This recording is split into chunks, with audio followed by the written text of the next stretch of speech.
कृषी विभागानं नियमाला धरूनच साहित्याची खरेदी केली होती।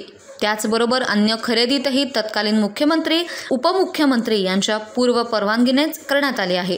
त्यामुळे सामाजिक कार्यकर्त्या अंजली दमानिया करत असलेले आरोप सनसनाटी निर्माण करण्यासाठीच आहेत। मात्र तरीही मागील 59 दिवसांपासून खोट्या आरोपांच्या माध्यमातून मीडिया ट्रायल करून माझी बदनामी केली जाते।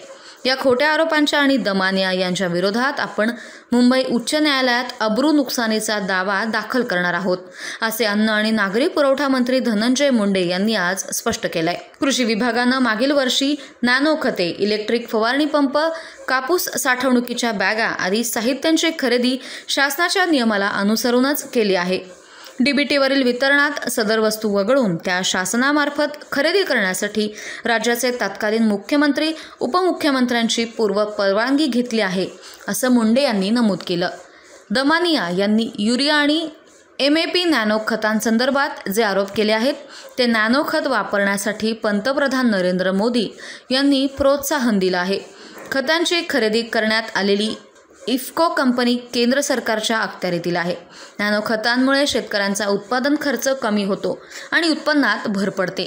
त्यामुळे जास्तीत जास्त शेतकऱ्यांनी नॅनो खते वापरावीत यावर माझा भर होता। नॅनो युरिया आणि नॅनो DAP ही दोन्ही शासनानं खरेदी केलेली खते इफ्को या कंपनीनं बनवलेली असून कंपनीचे दर काश्मीरपासून कन्याकुमारीपर्यंत सारखेच आहेत। त्यामुळे गैरव्यवहार झाल्याचं म्हणणं चुकीचं आहे, असा दावा मुंडे यांनी केलाय।